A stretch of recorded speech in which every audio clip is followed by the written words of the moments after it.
मुंबई के जवाहरलाल नेहरू पोर्ट पर देश के सबसे बड़े कंटेनर कार्गो टर्मिनल का आज पीएम मोदी ने उद्घाटन किया। इस मौके पर सिंगापुर के प्रधानमंत्री लॉरेंस वोंग भी मौजूद रहे। इस कार्गो टर्मिनल के बनने से कंटेनर हैंडलिंग की क्षमता को और बढ़ावा मिलेगा। महाराष्ट्र के जवाहरलाल नेहरू पोर्ट के नाम रिकॉर्ड दर्ज हो गया है। कंटेनर कार्गो टर्मिनल के दूसरे फेज के साथ ही मुंबई का ये बंदरगाह देश का सबसे बड़ा कार्गो कंटेनर टर्मिनल बन गया है। इस मौके पर पीएम मोदी ने कहा कि कार्गो कंटेनर टर्मिनल के निर्माण से महाराष्ट्र को एक नई पहचान मिलेगी।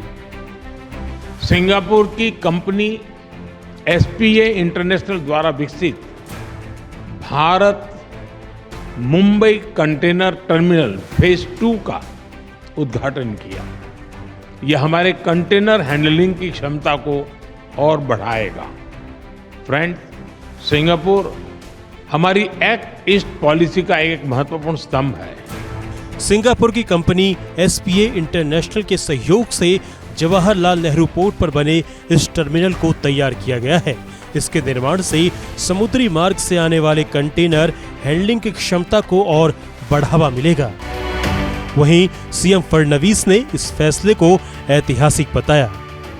बंदरगाहों के विस्तार के लिए पीएम मोदी की नीतियों की तारीफ करते हुए कहा कि महाराष्ट्र के विकास से देश की अर्थव्यवस्था को रफ्तार मिलेगी।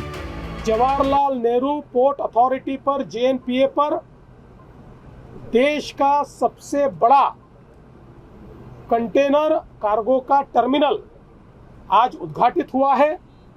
भारत के प्रधानमंत्री श्री नरेंद्र मोदी जी और सिंगापुर के प्रधानमंत्री श्री वोंग जी, इन्होंने एकत्रित रूप से इस टर्मिनल का आज उद्घाटन किया है।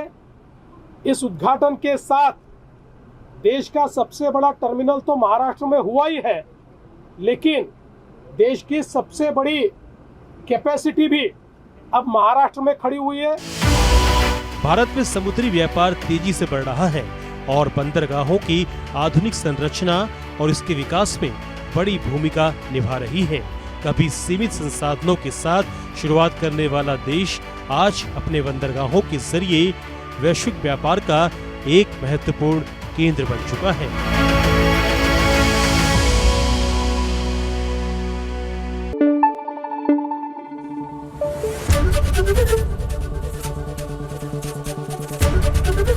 एबीपी न्यूज आपको रखे आगे।